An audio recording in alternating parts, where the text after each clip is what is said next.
Welcome to Reminisce with Terry.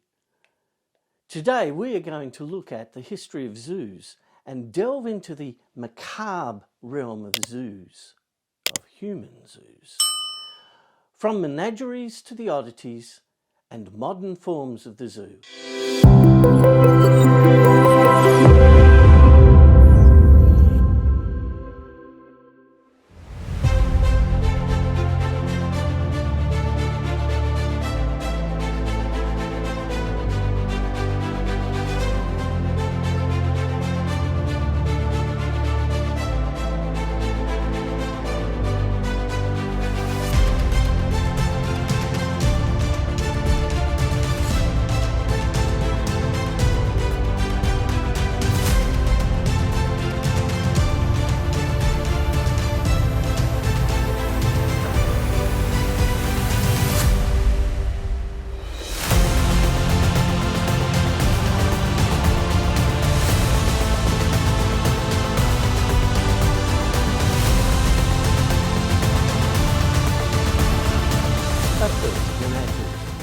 The real zoos were collections of animals that became a symbol of wealth and power. They somewhat resembled today's modern zoos. The word zoo simply comes from the word zoological park. Zoology is the branch of biology studying the animal kingdom. Early wall carvings in Egypt and Mesopotamia are evidence that the higher classes, kings and aristocrats, created menageries as early as 2500 BCE. These would exhibit exotic animals such as elephants, lions, giraffes and dolphins, prized animals for their wow factor. Animal handlers were hired to look after the animals and provide conditions so that they could breed. Menageries existed in Greece, China and Rome. Roman triumphs would display the exotic animals captured during the exploits of the great Roman generals and emperors. Pliny the Elder mentions an elephant as being one of the first animals paraded in a triumph. He also notes other more exotic animals. There are two other animals which have some resemblance to the camel. One of these is called, by the Ethiopians, the naboon. It has a neck like that of the horse, feet and legs like those of an ox, and head like that of a camel, and is covered in white spots upon a red background. Because of these peculiarities, it has been called the camel leopard. There were also exhibited some animals from Ethiopia, which they called by the Greek name cherpoi, the black legs of which resembled the human feet, and legs, or the forefeet, were like hands. Unfortunately, many of these animals ended up in the arena, there to be slaughtered or to slaughter. Anyone mention Christians? The Aztec Emperor Montezuma II maintained one of the first recorded zoos. Hernan Cortes destroyed it during his conquest of the Aztec Empire. Good old Cortes not only wiped out an entire civilization, but decimated the animals as well. What a wonderful fellow. Montezuma's zoo had 20 freshwater and saltwater ponds, which housed a variety of fish and aquatic birds. The menagerie also contained a human zoo, with people the Aztecs considered odd looking.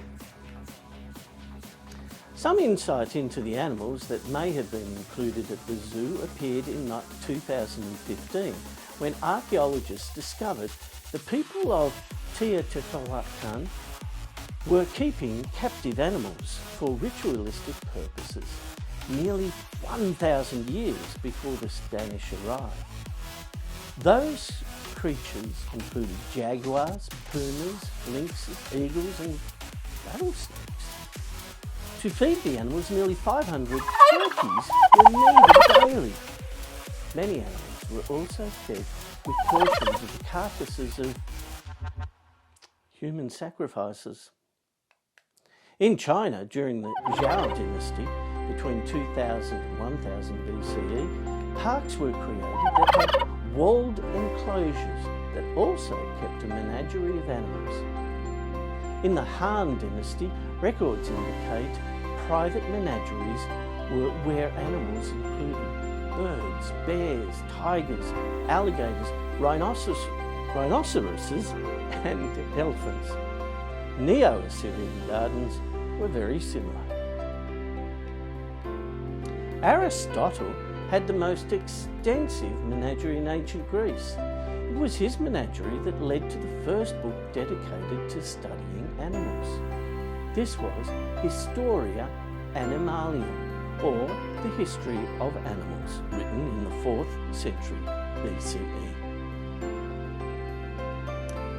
What the Roman period shows is that animals were no longer seen only as wonders for the rich or powerful, but that animals were now also being displayed in more public settings and flaunted for their wonder and power.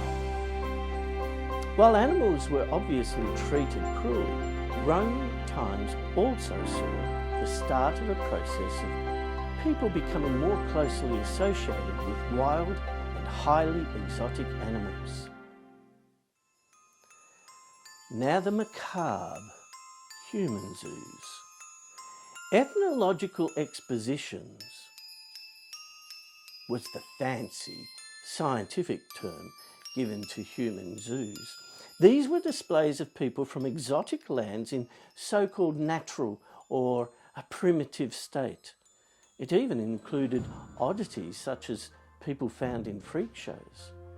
A shameful example of this was how Joseph Merrick, the elephant man, was treated as a sideshow exhibit. Human dignity and respect were not words that could be applied to the contemptible way these people were treated. Human zoos were most prominent in the 19th and 20th century. These displays often emphasised the supposed inferiority of the exhibits, their culture, and implied the superiority of Western society through tropes that purported marginalised groups as savages. This attitude can be seen as many European countries colonised countries and treated the indigenous people as subhuman and therefore not entitled to ownership of the land. Traditions of displaying exotic peoples was found in the courts of the Egyptian pharaohs, where Nubian dwarfs were shown, and the Roman Empire, where survivors of defeated barbaric tribes were shown during the triumph parades of the returning emperors. The Spanish and the Portuguese brought back not only plants and animals from their conquest, but also people. They were displayed in Indian villages for the aristocracy. Human zoos existed in early cultures, but it was the modern developed European societies that developed the exhibits first as freak shows and circuses, and then through world fairs where the displays were dehumanising and derogatory. As mentioned, these displays arose in world fairs and at temporary exhibitions in animal zoos. One of the first exhibitions of exotic people open to a broad public was that of Saatchi Bachmann, also known as the Hottentot. They were very popular exhibits in London and Paris between 1810 and 1815. Modern zoos. During the Age of Enlightenment, the study of animals became very popular as science and logic were being adopted by upper society. Scientists wanted to study an animal behaviour and habitats, including animal anatomy. This meant that animals needed to be kept in areas that at least tried to resemble their natural habitat. Schonbrunn Zoo in 1752 was established by the Habsburgs in the park of Schönbrunn Palace in Vienna, and is today the world's oldest continuing zoo. Paris 1794, London 1828, Dublin 1831 followed, and the first zoo outside of Europe is TRIVANDRUM, Kerala, India, 1857. I do apologise for the pronunciation. Today, many modern zoos concentrate on displaying animals in as close to their natural environment as possible. Large open zoos have been created to allow animals of the open plains around the world to roam and, importantly, breed. The conservation of animals is now very much a feature of progressive modern zoos, and breeding programs for rare animals is a prime focus. Some animals have escaped extinction because of these zoos. Sadly, there's still many zoos around the world that still keep majestic animals in confined cages or water pools. Here's some weird and macabre facts about zoos. Did you know that during the outbreak of World War II, London Zoo killed all their venomous animals in case the zoo was bombed and the animals escaped? 19 Guinea baboons from Paris Zoo were sent to a national park in England in 2004. They were completely unable to understand English, but they were fully cognitive of French words, forcing their English keepers to learn French.